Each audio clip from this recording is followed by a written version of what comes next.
வணக்கம் நண்பர்களே. இன்று நம்ம கேலக்ஸி தமிழ் டிவியின் திரை விமர்சனம் நிகழ்ச்சியில் சூர்யா நடிப்பில் வெங்கி அட்லூரி இயக்கத்தில் வெளியாகியிருக்கும் திரைப்படம் விஸ்வநாத் அண்ட் சன்ஸ். திரைப்படம் எப்படி இருக்கிறது என்று பார்க்கலாம். விமர்சனத்தை இறுதி வரை பாருங்கள். உங்கள் கருத்துக்களை கமெண்டில் சொல்லுங்கள். இப்படத்தில் சூர்யாவுடன் மமிதா பைஜு, ராதிகா சரத்குமார், ரவீனா டாண்டன், பவானி ஸ்ரீ, யோகி பாபு, நாசர், காளி வெங்கட், சுனில் மற்றும் பல முன்னணி நடிகர்கள் நடித்துள்ளனர். இயக்கம் வெங்கி அட்லூரி, ஒளிப்பதிவு நிமிஷ் ரவி, படத்தொகுப்பு நவீன் நூலி, இசை ஜி.வி. பிரகாஷ், தயாரிப்பு சித்ரா என்டர்டெயின்மெண்ட்ஸ் மற்றும் போர்டூன் 4 சினிமாஸ். கதை என்னன்னா, துப்பாக்கிச் சுடுதல் விளையாட்டில் சாதனை படைத்தவரும் வெற்றிகரமான தொழிலதிபருமான விஸ்வநாத் கதாபாத்திரத்தில் சூர்யா நடித்திருக்கிறார். 40 வயதை கடந்தும் திருமணம் மீது ஆர்வம் இல்லாமல் இருக்கும் அவரை திருமணம் செய்து வைக்க வேண்டும் என்பது அவரது தாயான ராதிகாவின் ஆசை. குடும்பத்திற்கு ஒரு வாரிசு வேண்டும் என்ற எண்ணத்தில் வாடகைத்தாய் மூலம் குழந்தை பெற்றுக்கொள்ளும் விஸ்வநாத்தின் வாழ்க்கையில் குழந்தையின் உடல்நலப் பிரச்சனை ஒரு புதிய திருப்பத்தை ஏற்படுத்துகிறது. குழந்தையின் சிகிச்சைக்காக வாடகைத்தாயான மமிதா பைஜுவை தேடி சூர்யா வெளிநாடு செல்கிறார். பின்னர் அவர் சென்னைக்கு வருகிறார். குழந்தையுடன் சில வாரங்கள் இருக்கும் மமிதாவுக்கு குழந்தை மீதும் சூர்யா மீதும் பாசமும் காதலும் உருவாகிறது. ஆனால் வயது வித்தியாசம் உள்ளிட்ட காரணங்களால் இந்த உறவை ஏற்றுக்கொள்ள சூர்யா தயங்குகிறார். இருவரின் உறவு எந்த பாதையில் செல்கிறது என்பதுதான் படத்தின் மீதிக்கதை. விஸ்வநாத் அண்ட் சன்ஸ் குடும்ப உறவுகள், காதல், சென்டிமெண்ட் மற்றும் நகைச்சுவையை மையமாக வைத்து உருவாக்கப்பட்டிருக்கிறது. சூர்யா இந்த படத்தில் மிகவும் இயல்பான நடிப்பை கொடுத்திருக்கிறார். குறிப்பாக எமோஷனல் காட்சிகளில் அவரது அனுபவம் நன்றாக வெளிப்படுகிறது. ஆக்ஷன் ஹீரோ இமேஜை ஓரமாக வைத்துவிட்டு குடும்பக் கதைக்கு ஏற்ற வகையில் சூர்யா நடித்திருப்பது படத்தின் முக்கியமான பிளஸ்.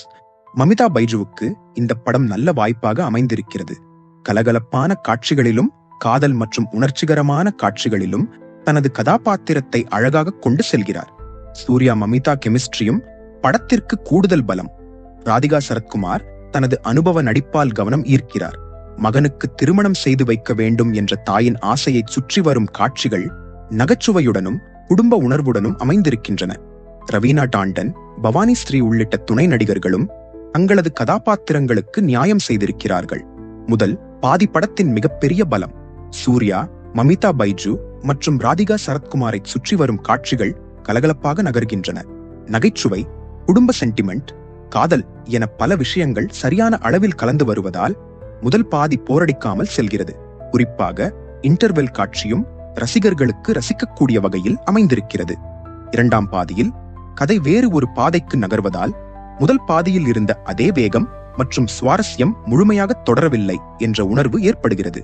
சில காட்சிகள் ரசிக்க வைத்தாலும் முதல் பாதியில் இருந்த ஹை மொமெண்ட்ஸ் இரண்டாம் பாதியில் குறைவாக இருக்கிறது. சில இடங்களில் லாஜிக் தொடர்பான கேள்விகளும் எழுகின்றன. நிமிஷ் ரவியின் ஒளிப்பதிவு படத்திற்கு ரிச்சான தோற்றத்தை கொடுத்திருக்கிறது. ஜி.வி. பிரகாஷ் குமாரின் இசையும் படத்தின் உணர்வுகளுடன் இணைந்து பயணிக்கிறது. குறிப்பாக பட்டாம்பூச்சி பாடல் ரசிக்க வைக்கும் வகையில் அமைந்துள்ளது. படத்தின் தயாரிப்பு தரமும் பிரம்மாண்டமாக இருக்கிறது. சூர்யாவின் வீடு, பூர்வீக வீடு உள்ளிட்ட லொகேஷன்கள் மற்றும் காட்சியமைப்புகள் படத்திற்கு ஒரு ரிச்சான லுக்கை கொடுக்கின்றன. மொத்தத்தில் பெரிய ஆக்ஷன், மாஸ் காட்சிகளை எதிர்பார்த்து சூர்யா படத்திற்கு செல்பவர்களுக்கு இது சற்று வித்தியாசமான அனுபவமாக இருக்கலாம்.